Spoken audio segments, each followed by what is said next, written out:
Welcome to the Entrepreneur Show. In the beginning, my lack of success had nothing to do with a lack of knowledge.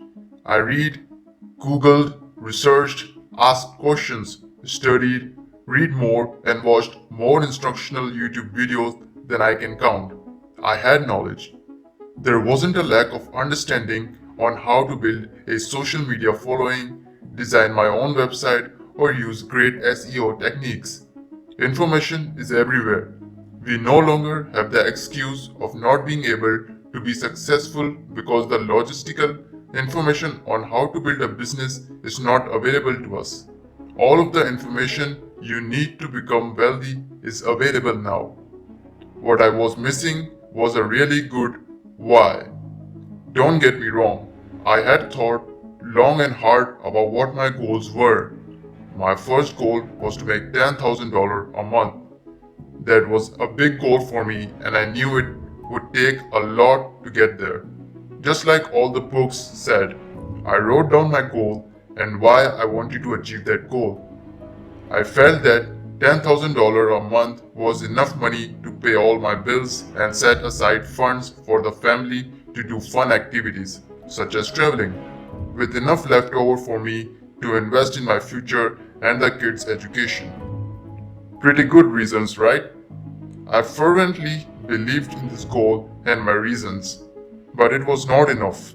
I needed something more to push me forward, get me out of bed at 5 a.m. each morning, or propel me to work through the night and not go to bed at all. I had to become a child again. The average 4-year-old girl asks 390 questions per day. The majority of them are why. So I asked myself, why?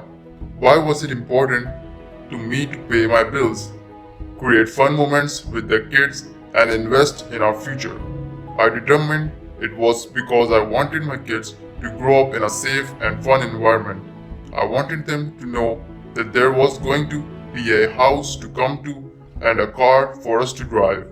There have been times in our life where we did not have either of those. Again, I asked the question, but why is it important for me to provide that safe environment for the kids? That is when I realized that up until that point, I had felt like a failure of a father. I had not been the best that I could be. I believe that providing my kids with a safe and fun environment would make me feel like I was a successful parent.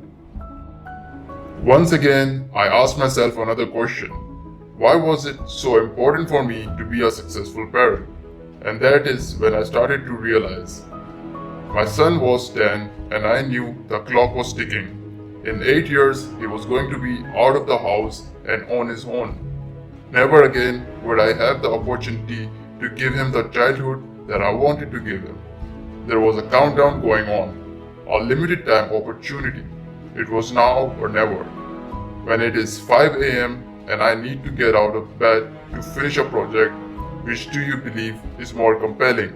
First, I need to get up because I want to make $10,000 a month to pay my bills, travel, and invest for future, or the second, I need to get up because the clock is ticking and I have 8 years to do everything I possibly can to provide my kids with the childhood I've always wanted them to have.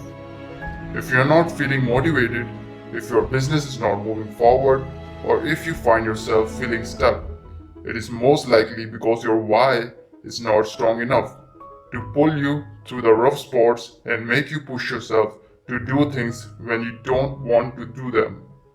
Anyone can easily find out how to build a business. Only you can find out your true why. If you enjoyed the video, please make sure to drop a like and press bell icon to get notified every time I upload a new video. Also, if you want to see more of these videos, please subscribe to my channel and comment which topic you'd like to see next video on. Till then, do whatever you want to do, guys. See you soon.